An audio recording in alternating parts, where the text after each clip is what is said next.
ॐ भूर्भुवः स्वः तत्सवितुर्वरेण्यं भर्गो देवस्य धीमहि धियो यो नः प्रचोदयात्। Om Shanti Shanti Shanti. Namaskar, my dear friends. This is video number 6 on Bhagwan Sri Sathya Sai Baba's Divine Discourses, which helps the devotees to lead the path of self-realization and finally get liberation. Topic is the Rama path. See no evil, speak no evil, hear no evil.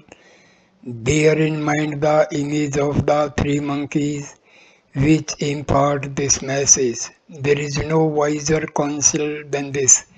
Studying thoroughly the Vedantic text and becoming an expert in expounding them without cultivating good qualities, can a person be a true human being at all?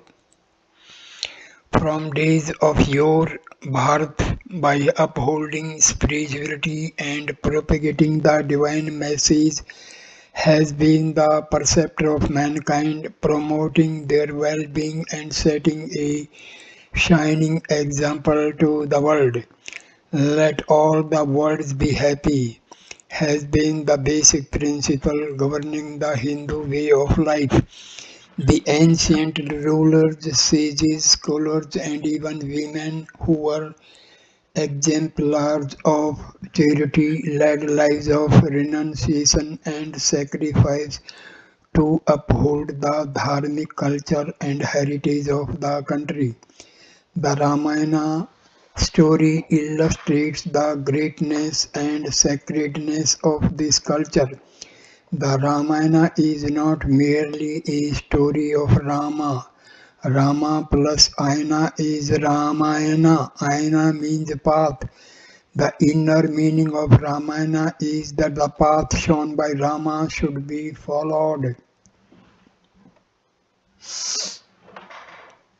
From the moment of birth, man is engaged in a variety of activities for preserving his way of life and achieving his goals. At birth, man as a child has no bad qualities and is wholly innocent. But as time passes, because of the type of food he consumes and the changes in his lifestyle and the kind of association he develops, his dress and manners undergo changes. Along with these, he develops likes and dislikes. After getting educated, he develops ego and pride, passion, and other bad qualities from head to foot. They acquire a strong hold over him. Man becomes a slave of his desires. As a consequence, he starts deluding himself that he is all-knowing and that there is none other than greater than him. Filled with the arrogance of youth, he looks with contempt on others. If man, however, seeks to live as a human being, he has to face many difficulties and vicissitudes in life.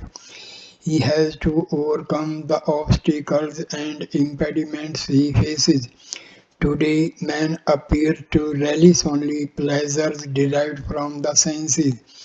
Every man is filled with various desires. As he grows, the surging vigor of manhood makes him headstrong. He fails to realize the true purpose of education. He develops ambition to become a great scholar, singer, actor, or businessman. He is caught up in the bewildering maze of desires. As a result, despite his inherent divinity, he becomes a slave of his impure desires and forgets his true human worth. While birds and animals are content to live on whatever they can get, Man alone has unsatiable desires and is filled with greed. There should be a limit to one's acquisitiveness and desires. Excess of anything is harmful and should be avoided. The principal message of the Ramayana is that there should be rigorous control over desires. Human life should be sanctified by control of the senses, regulation of the mind, and utilization of the intellect. The example of Lakshmana. Every notable character in Ramayana stands out as an ideal for the world. All of them are embodiments of Dharma. Consider the example of Lakshmana. Valmiki has described Lakshmana in many ways. He has called him Rama's other self. In the Kamba Ramayana, Lakshmana is described as the second virtue of Rama. Tulsidas characterizes Lakshmana as Rama's right hand. Rama and Lakshmana were associated inseparably as Bhima and Pratimba, as Bimba and Pratimba. One was just the reflection of the other in his great quality, his immaculate purity and spirit of sacrifice. Lakshmana is his own example. In accordance with his father's commandment, Rama had to go to the forest. Lakshmana was under no such compulsion, making the supreme sacrifice of his own accord. He elected to accompany Rama. Ayamman, Rama's path was the apple of the Nanam eye. Hence, Lakshmana had a key role in Ramayana. Leaving his mother, forsaking his wife, and rejecting royal pleasures, Lakshmana chose to follow Rama as the be-all and the end-all of his life. By his sterling quality and exemplary character, Lakshmana stands out as an ideal to the world. In the forest, while Rama and Lakshmana were going in search of Sita, they came to the Rishyambuka mountain. There they made friends with Sugriva and Hanuman. A bag containing ornaments was given to Rama by Sugriva, who told Rama that the bag was dropped by a woman who was going in an aerial chariot. Rama handed the ornaments to Lakshmana and asked him whether he would identify any of Sita's ornaments amongst them. Lakshmana said, I cannot recognize the bangles, nor can I recognize the head ornaments in this bunch. I can recognize only the anklets among these jewels. They are the ones worn by Sita. I can recognize them because every day I had been prostrating at her feet for years. Lakshmana revered Sita as a mother.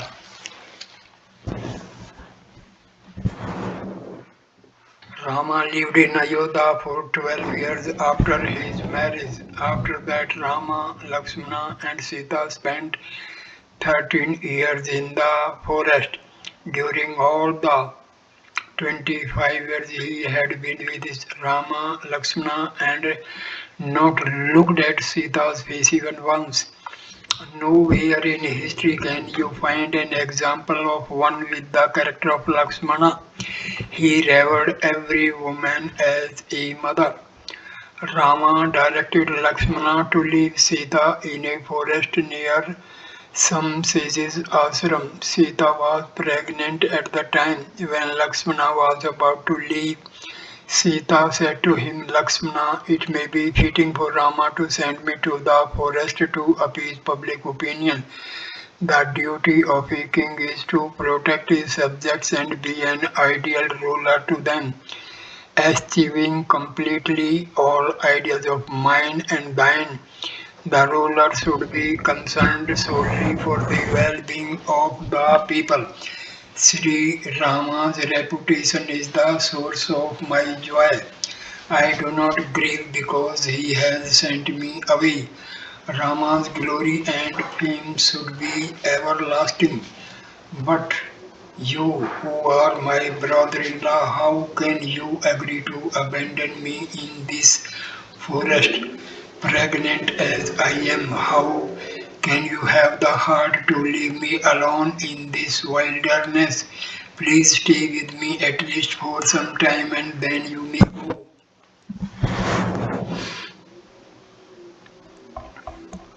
Lakshmana's devotion to Rama and Sita. Lakshmana replied, Revered mother, all these years I have not even seen your face. In spite of the complete innocence and purity of your character, you have been the victim of calumny by thoughtless people. If now I were to stay with you, your good name will be subject to reproach. In these circumstances, I am prepared even to give up my life for you, but I cannot suffer your reputation being sullied in any way. Moreover, I have to carry out Rama's orders. Rama means everything to me. I cannot live for a moment going against the commands of Rama. Therefore, O mother, forgive me and allow me to return. He prostrated at Sita's feet and entreated her to let him go. In this manner, Lakshmana dedicated his entire life to upholding the glory of Rama and Sita. He thereby he thereby demonstrated to the world his own great qualities. Now look at Bharata, refusing to accept the kingship that was offered to him, looking upon Rama as the only fit person to rule the kingdom. Bharata let out for the forest to meet Rama and persuade him to return to Ayodhya. Nature of Dharma. Both Lakshmana and Bharata dedicated all that was there to the divine. They had no trace of selfishness or self-interest in them. They adhered to Rama's path of Dharma. Rama Ayana, as all the brothers followed the path laid down by Rama, the Ramayana vindicates its title. Ramo Vigrahvan Dharma. Rama is the very embodiment of righteousness, says Valmiki. What is Dharma? Today all kinds of worldly Dharma are proliferating. When we try to find out what is Vedic Dharma according to Vedas, there are confusing and conflicting opinions. Dharma yati iti dharma. It is said dharma is that which sustains the world, that which upholds the world. Every object in the world has got certain unique qualities. The quality that is the vital essence of the object reveals its dharma. For instance, it is the basic quality of fire to burn. Burning is its dharma. When the fire loses its capacity to burn, it ceases to be fire and becomes mere charcoal. Sweetness is the inherent quality of sugar. If sugar loses its sweetness, it is no longer sugar but sand. The champaka flower has the natural quality of exuding fragrance. If there is no fragrance in it, it is not champaka. In the same manner, for man the quality of ananda that flows from his heart is his inherent dharma. But man today, for the sake of external achievements, forgets this inherent nature.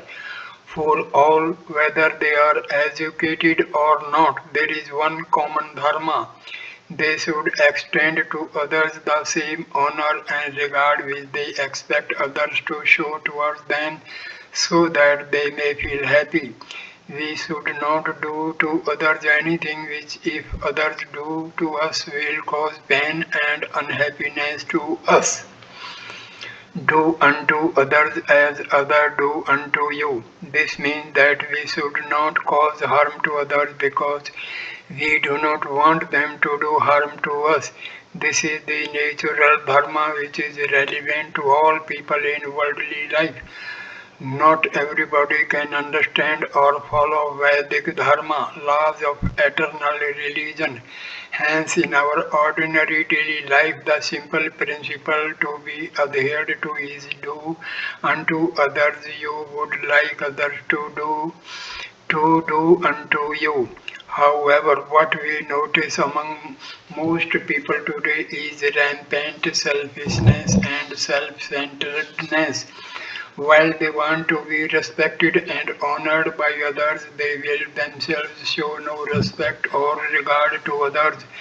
Dharma is not a one-way traffic. It calls for give and take. Today, the spirit of sacrifice is absent among people. The foremost lesson of Ramana is readiness for sacrifice. It is only through tyaga, renunciation or sacrifice that one attains yoga, oneness with divinity. The Ramayana proclaimed the ideal of sacrifice, obeying the commands of his father, renouncing the kinship and wearing the bark of the tree. Rama went to the forest as an exile.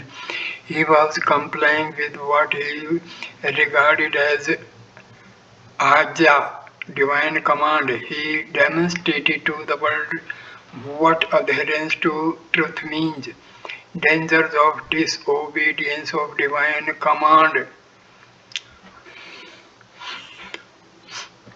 Ajna is a great injunction. If it is disobeyed, there will be no joy. Transgression of Ajna leads to many hardships and difficulties. There are episodes in the Ramayana which point out the serious consequences of disobeying the Ajna.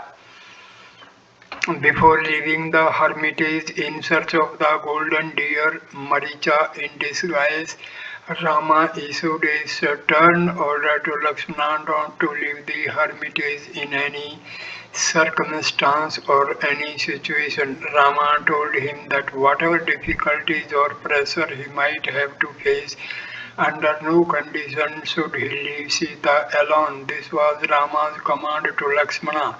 But Lakshmana, because he was subject to some extent to ordinary mortal feelings, because weak in his resolution, when Sita heard the cry, Ha Sita, Ha Lakshmana, uttered by Maricha by a voice resembling Rama, she urged Lakshmana to go immediately to the rescue of Rama. However much Lakshmana pleaded that according to the orders of Rama, he could not leave her alone. She used the hardest words to compel Lakshmana to go. Sita's words deeply pained him, unable to bear her harsh words. Violating Rama's instructions, Lakshmana left Sita and set out in search of Rama. The subsequent tragic developments, the carrying away of Sita by Ramana and all the troubles that had to be gone through to find and recover Sita, all these caused deep anguish to Lakshmana. He lamented, Is it not because I transgressed Rama's order that these troubles overtook Sita and us? All his life Lakshmana was distraught by these thoughts. He often felt this was the only occasion in my life that I had acted against Rama's orders. But there came another occasion when he was faced with a cruel dilemma, whether to adhere or act against Rama's orders. Lakshmana's second transgression. When Rama was on his way back to Ayodhya, the Lord of Time, Yama, came to Rama.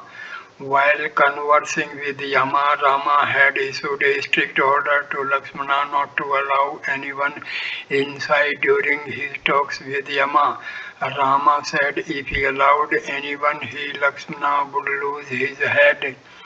Lakshmana was a courageous and a resolute person.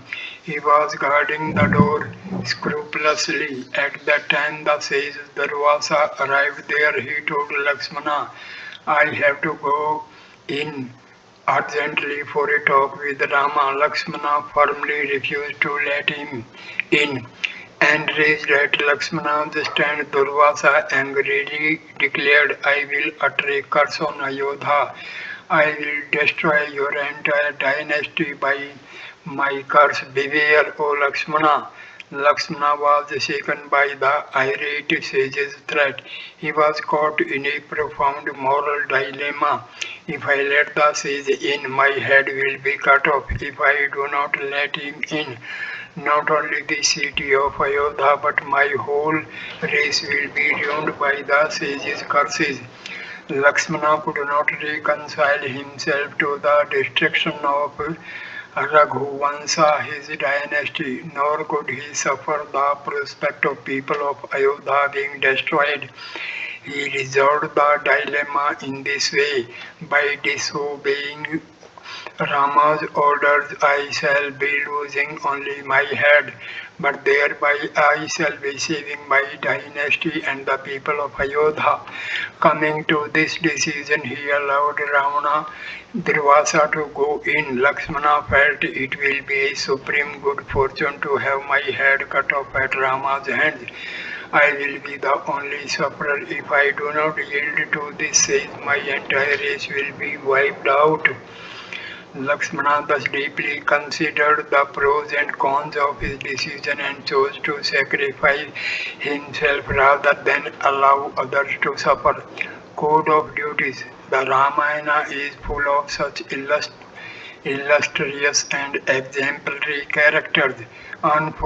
Unfortunately, today those who discourse on the Ramayana indulge in all sorts of interpretations. The Ramayana is a great text which indicates what should be the ideal relationship between brothers, how members of a family should earn the love of parents, what should be the ideal relation between husband and wife, and what are the duties of any specific person in any specific situation. Lakshmana, Bharata, and Shatrugna adhered to Rama path and lived strictly according to his injunctions. Their example should be followed by every family in the country. Sita was prepared to face any trouble and make any sacrifice for the sake of her husband. She sought no comfort for herself. She dedicated her life to the service of Rama. Consequences of lust, hatred, and greed. The Ramayana, the Mahabharata, and the Bhagavata are three monumental works which point out the Krodha, hatred. In the Ramayana, Ramana exemplifies lust. The entire Ramana story happened because of Ramana's lust. Rama's advent as avatar was for the purpose of destroying Ramana. In the Bhagavata, Hiranyakasipu is the personification of hatred. Hatred towards Hari. He went about asking, where is that Hari? There can be none greater than myself. Because of this hatred for Hari, the Lord appeared in the form of Narsimha, man lion, to destroy Hiranyakasipu. The Lord vanquished the demon of hatred. In the Mahabharata, Duryodhana symbolizes greed. As a result of his greed, his entire clan was destroyed. Ravana, Hiranyakasipu, and Duryodhana are examples of the disastrous consequences of lust, hatred, and greed. Besides containing these warnings, the Ramayana, the Bhagavata, and the Mahabharata indicate what is dharma and how it is to be honored and adhered to. Duryodhana, whose avarice knew no bounds, went to his mother Gandhari on the eve of the Kurukshetra battle to seek her blessings. In keeping with the ideals of mother in those days, Gandhari told Duryodhana, Yatho dharma tatho jaya. Where there is righteousness, there is victory. She did not wish victory for her son. Duryodhana then went to his preceptor Dronacharya and prostrated before him. Dronacharya told him, Yatho dharma tatho Krishna, Yatho Krishna tatho jaya. Where there is dharma, there is Krishna. Where there is Krishna, there is victory. The same message is contained in the last sloka of the Bhagavad Gita. Yatra Yogeshwaraha Krishna Yatra Partho Dharma Tatra Sri Vijyo Bhuti Darvanithi Mathit Mama. Where there is the Supreme Lord of Yoga, Sri Krishna, and where there is the mighty Archer Arjuna, there are to be found all prosperity, success, and justice. The Ramana relates how before leaving for the forest, Rama went to Kausalya to seek her blessings. Kausalya told Rama, your dharma will protect you during your exile in the forest. Sumitra's illustriousness as a noble mother. Lakshmana prostrated before his mother Sumitra. The noble lady told her son, only the place where Rama is not is the forest. The forest in which Rama stays will be your Ayodhya. Without Rama in Ayodhya, we will be living in wilderness. Redeem your life to the service of Rama. Because there were such illustrious mothers, fathers, and preceptors in those days, the Upanishads could exhort the people to revere the mother as God, father as God, and Guru as God, and the guest as God. The life stories of Rama and Krishna are indeed treatises on righteousness. They are sacred works. They taught mankind how to sublimate human life. The message is clear: adhering to truth, practicing righteousness, spreading love everywhere, remaining ever peaceful, life should be sanctified. This day should not be celebrated merely as the anniversary of Rama's birth, the day we install in our hearts the path laid down by Rama is the real birthday of Rama. Celebrating the holy days should not mean having a good feast on those days. We should seek to make the teachings of the avatars concerned a part of our lives. We should follow the path laid down by them. Only then celebration has any meaning. Our lives also get sanctified. All studies, recitations, and listening to discourses are of no value if practice does not follow precept. Only those who sacrifice all can enter heaven. Once three persons reached the gates of Savarga heaven. One of them declared that he was the master of all scriptures and therefore the gates should be opened to let him in. The guardians of the gate said, you are familiar only with the text. You have no practical experience. You may leave. The second man said, I have performed many yagas and yajanas, sacrificial rites and rituals. The guardian told him, you have performed the sacrifices for selfish aims. You have no place here.